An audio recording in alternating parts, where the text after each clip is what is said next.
হচ্ছে কলেজ প্রায় হচ্ছে 11টার দিক, অর্থাৎ হচ্ছে 10টা 45-এর পরে সম্ভবত কলেজ ঢুকছে 11টার দিক সামথিং, হয় 11টার সামনে হবে অথবা পিছন হবে।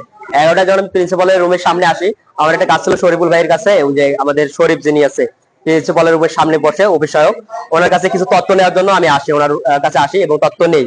তথ্য নিয়ে আমি প্রিন্সিপালের রুমে ঢুকি, কারণ প্রিন্সিপালকে এর আগে আমরা একটা স্মারকলিপি দিয়েছিলাম এবং দরখাস্ত দিয়েছিলাম আমাদের ডিপার্টমেন্টের পক্ষ থেকে। আমি চেয়েছিলাম যে এই কাজগুলো কতটুকু আগানো যায়, কিন্তু প্রিন্সিপালের রুমের সামনে ভিতরে ঢোকার পরে প্রিন্সিপালকে সালাম দিয়ে ঢুকলাম। প্রিন্সিপাল আমাকে ডিরেক্ট বলে যে তুমি তো হচ্ছে ফেসবুকে হচ্ছে আমার পোস্টে একটা কমেন্ট করছো যে অফিস সহায়কের কাজ কেন প্রিন্সিপাল করবে, তারপর আমাদের কলেজের ওয়েবসাইট কেন নাই এবং আমাদের কলেজের ওয়েবসাইটে ভেরিফাই যে হচ্ছে পেজ, এটা দাবি ছিল। তো এগুলাই তো ঠিক না, এইভাবে বলা আমার হচ্ছে মান সম্মান নষ্ট হয়েছে। প্রিন্সিপাল আমাকে এইভাবে বলে, আমি বললাম ম্যাম আমি তো ওইভাবে চিন্তা করি নাই, আমি জাস্ট বলছিলাম যে আমাদের জন্য ওয়েবসাইট রান করে, কারণ ওয়েবসাইটের অবস্থা একদম স্লো, এটা ইয়া করা হয় এবং আমাদের জন্য যেহেতু আপনার ফেসবুক কেন্দ্রিকই পোস্ট করেন সবকিছু নোটিশ ফেসবুকে দেন, তাহলে আমাদের একটা ফেসবুক ভেরিফাই পেজ হোক, আমরা কিন্তু এটা চাচ্ছি। কারণ হচ্ছে অনেকজন অসংখ্য জন অনেকগুলো হচ্ছে পেজ খুলছে, এখানে তো নানান বিষয় হয়ে গেছে। পরবর্তীতে এই কথা বলার পরে ওনার সাথে ঠিক 2 থেকে 3 মিনিট প্রিন্সিপালের সাথে এই বিষয়ে আমি কথা বলতেছি।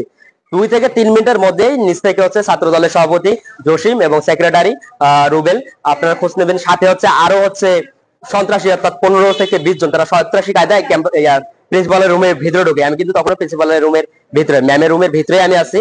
তো ম্যামের সাথে আমি কথাই বলতেছি, তারা রুমে ঢুকেই ডিরেক্ট আমাকে বলে যে প্রিন্সিপালকে এগুলা বলা তুই কে, প্রিন্সিপালকে এগুলা বলবি কেন তুই, এই কথা বলে তারা প্রিন্সিপালের সামনে অর্থাৎ ম্যামের সামনে, ওখানে আমার ডিপার্টমেন্টের স্যার ছিল, তাদের সামনে আমাকে মারা শুরু করে। তারা আমাকে মারতে মারতে বের করে নিয়ে আসে, অর্থাৎ প্রিন্সিপাল রুমের সামনে থেকে মারতে মারতে বের করে নিয়ে আসে ঠিক এই জায়গায়, এখন যে জায়গায় দাঁড়ায় আছি এই জায়গায় চতুর্দিক থেকে তারা হচ্ছে মব সৃষ্টি করার জন্য মারতেছে এবং তারা বলতেছে ওরা আজকে মেরে ফেলবো, মেরে এখানে নাকি গাছে আটকাই দেবে।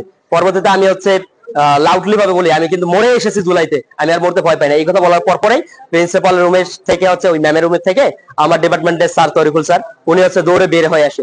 বের হয়ে আসার পর হচ্ছে উনি হচ্ছে সবাইকে হচ্ছে আমাকে হচ্ছে প্রোটেক্ট করার জন্য সবাইকে সরাই দেয় যে তোমার সরো এবং আমার স্টুডেন্ট এভাবে মারো না। কিন্তু তারপরে ওরা বলতে যে ওরা আজকে মারবো, ওরা আজকে কেউ বাঁচাইতে পারবে না।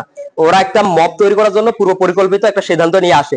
কিন্তু আমি একদম আশ্চর্য হয়ে যায় যে প্রিন্সিপাল ম্যামের রুমে আমাকে মারতে মারতে প্রিন্সিপাল ম্যামের রুমের সামনে নিয়ে আসে, মানে এটা কিভাবে সম্ভব? যে যদি কলেজ প্রশাসনে, আমাদের কলেজের সর্বোচ্চ প্রশাসনিক ক্ষমতা এবং কলেজের সর্বোচ্চ অভিভাবক প্রিন্সিপাল, সেই জায়গায় আমাকে মারে এবং সেই জায়গায় ওনার উপস্থিতি, ওনার পিছনে ছিল, ওনার উপস্থিতিতে আমাকে বলা হয় যে আমাকে মেরে হচ্ছে লাশ টানাই দেবে।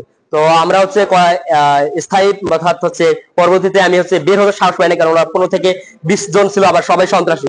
আপনি এখনই আপনি টেস্ট করে দেখবেন, ওদের ম্যাক্সিমাম হচ্ছে অ্যালকোহল, সারা রাত গাঞ্জা খায় এবং মাতাল হয়ে অবস্থায় তারা আসছে, এসে আমাকে পিটাইছে।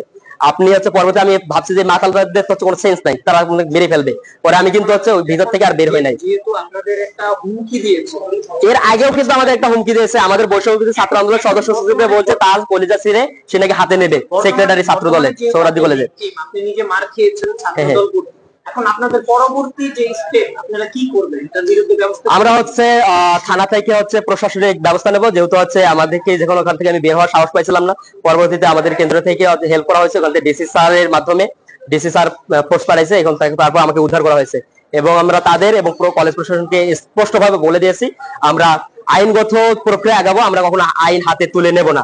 আমাদের ফার্স্ট একটা দাবি হচ্ছে, কলেজ প্রশাসনের কাছে কয়েকটা দাবি আছে, তার মধ্যে সুনির্দিষ্ট যে দাবিটা যে অছাত্র যারা, যাদের কোনো ছাত্রত্ব নাই, তারা ক্যাম্পাসে ঢুকতে পারবে না। অর্থাৎ যারা হচ্ছে সেই 9 সালের ব্যাচ, আজকে থেকে 9 সালে কিন্তু আমরা হচ্ছে ম্যাক্সিমাম হচ্ছে হাফ টাইম পড়ে বসলাম। আমি মাত্র 20-21 সেশনে ভর্তি হওয়ার পরে আমার কিন্তু আর কয়েকদিন পর অনার্স শেষ হয়ে যাবে।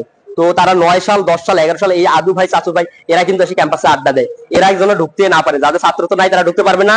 এবং যারা আমার উপর আজকে আক্রমণ করছে এবং মব তৈরি করার জন্য পুরো পরিকল্পনা করে সন্ত্রাসী বাহিনী নিয়ে আমাকে অ্যাটাক করেছে, তাদেরকে স্থায়ী বহিষ্কার করতে হবে। যে কোনো সন্ত্রাসের জায়গা এই ক্যাম্পাসে হয় না, কারণ এই সন্ত্রাস হটানোর জন্য কিন্তু আমাদের জুলাই আন্দোলন হয়েছে। তার পরবর্তীতেও যদি হচ্ছে কলেজ প্রশাসন সন্ত্রাসীদের জায়গা দেয়, তাহলে আমরা আমাদের স্টেপ নেব, আর হচ্ছে প্রশাসনের যে বিষয়টা সেটা আমরা প্রশাসনিক ভাবে